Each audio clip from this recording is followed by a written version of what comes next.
I've been driving folks around as an Uber driver for about 4 years. I've seen a bunch of odd stuff, but the story I'm going to tell you takes the cake for the creepiest thing that's ever happened to me. It wasn't too long ago, just last month, and it was late at night when it all went down. My town isn't huge, it's not tiny either, somewhere under 1 million people. It's nice because you can find fun stuff to do, but you can also hit the road and be out in the quiet of the countryside or the woods in no time. I really like that balance. So, it was around midnight, ticking into Sunday, when this one guy hops into my car for a ride. He looked a bit younger than me. I'm hitting 28 and I'd peg him at no more than 25. He was of average height, about 5 to 8. Had a neatly buzzed haircut and his face was clean shaven. He was on the skinny side and had these wide, staring eyes. He slid into the back seat without much of a hello, which was cool by me. I'm not one of those chatty drivers. We were heading out to some spot that was pretty new to me, out in the sticks past the city limits. It was going to be about a half-hour drive, and as we rolled along, I caught glimpses of him in the mirror. He was quiet, real quiet, which was odd but not a deal-breaker for me.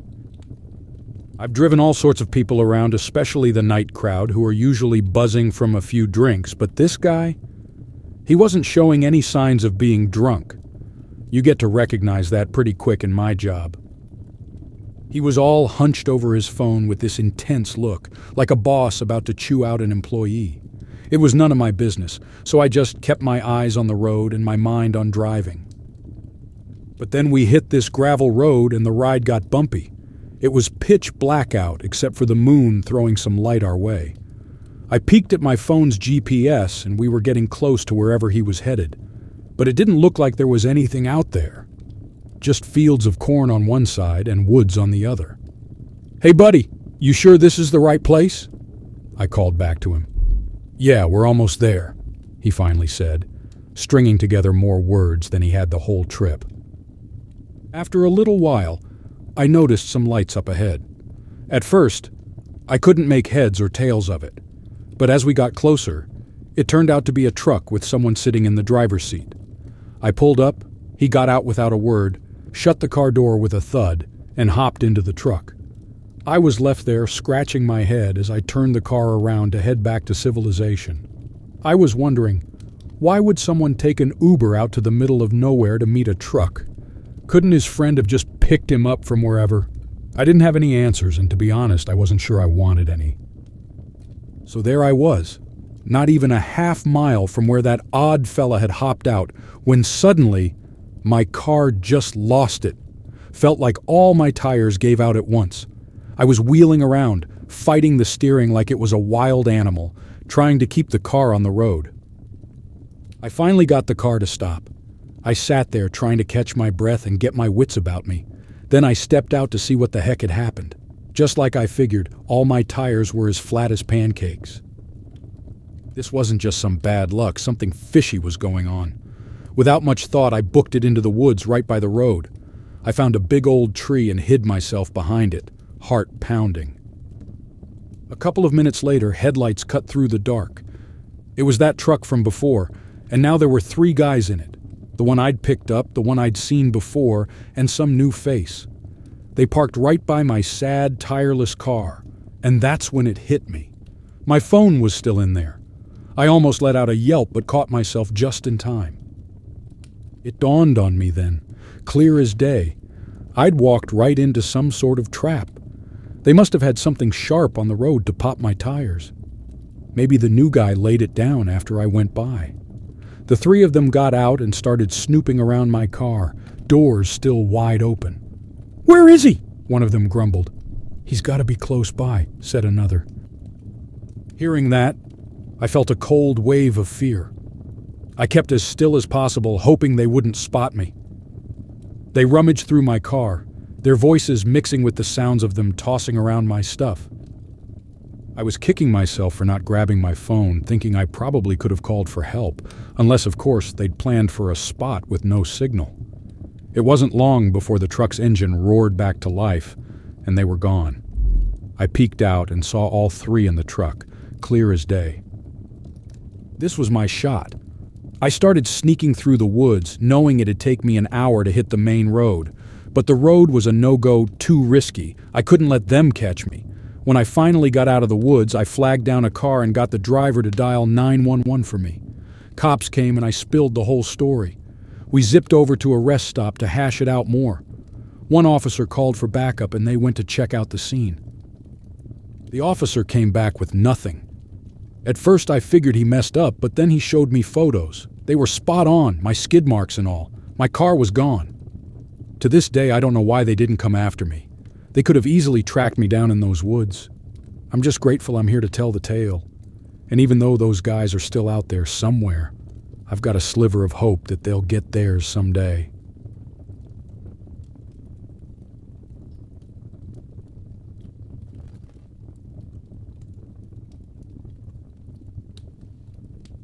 A couple of years back, I was driving folks around in my car as a side gig. You see, I had a main job that I did from my place, but it got kind of lonely. Driving people seemed like a good way to mix things up a bit, but after one strange night, I decided to hang up my car keys for good. That evening, I began my usual rounds at 8 p.m.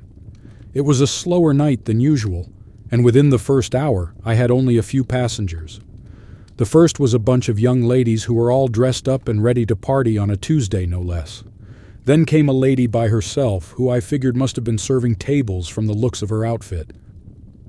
I waited for a while after that, just sitting there until I finally got another request. This person had no ratings, which isn't always a bad sign. I mean, we all have to start somewhere, right? But it was still a bit out of the ordinary. I took the job and made my way to the spot, which was oddly close to where I lived. I even drove past my own apartment on the way. I arrived, parked, and looked around. No one was there, so I sent a quick message to the passenger, a certain Telly, or that's what his name was in the app. Almost immediately, I got a text back. Coming, the message was full of typos. I settled in to wait. Normally I'd leave if no one showed up in 10 minutes, but after about 7.5 minutes, this guy walked up to my car. He called himself Telly, the same name from the app. He was a young fella, maybe early 20s, with a thick beard and hair that looked like it hadn't seen a comb in weeks. He was a bit on the heavier side and had these skinny glasses on. Now, I'm the type to chat with people who get in my car. Some folks might not like it, but hey, that's just me. So I asked him, "How's your night going?" Fine," he answered. He had this tone, though, like chatting was the last thing he wanted to do, so I dropped it and just drove. Telly spent most of the ride staring at his phone, but every so often, he'd glance out the window like he was expecting to see something or someone. What struck me most was how jittery he was, like he was all nerves, his hands shaking a little and sweat on his brow. As I drove, I couldn't help but notice that Telly seemed like he'd been through a lot. His eyes looked red, as if he'd been crying, or maybe it was just the strain he was under. The whole situation had me on edge, so I kept glancing back at him in the mirror. I was starting to wonder if he might be high on something. When I took another peek, I saw his phone was almost crushed in his grip. But what really got my attention was the sight of blood on his hands and some fresh scrapes on his knuckles. And then I saw it. There was a blood stain on his shirt, too. I felt a chill go down my spine. Thankfully, we were nearly at the place he wanted to go, which turned out to be just a McDonald's. Telly left the car with a grunt of thanks, and I decided that was enough driving for one night. I went straight home and tried to forget about it all. The following day, while I was sitting at my desk, a loud knock suddenly made me jump. I got up and tiptoed to the door, peering through the little hole. There stood 2 cops. A heavy feeling dropped in my gut, and my brain was scrambling, trying to guess why they were here. I cracked the door open without a word. One officer explained they were on the lookout for a guy who had mugged and badly hurt an old man. The moment they said that, Telly's nervous face flashed in my mind. Then they pulled out a photo, and sure enough, it was him. I spilled the beans, telling the cops every single thing I remembered. I showed them the Uber trip details and handed over the footage from my dash cam. They managed to catch Telly that very day. What happened to him next? I don't really know. I tried looking up any news on the case but came up empty. After that mess, I quit driving for good. It's a wild world out there for a driver, and I decided it just wasn't for me anymore.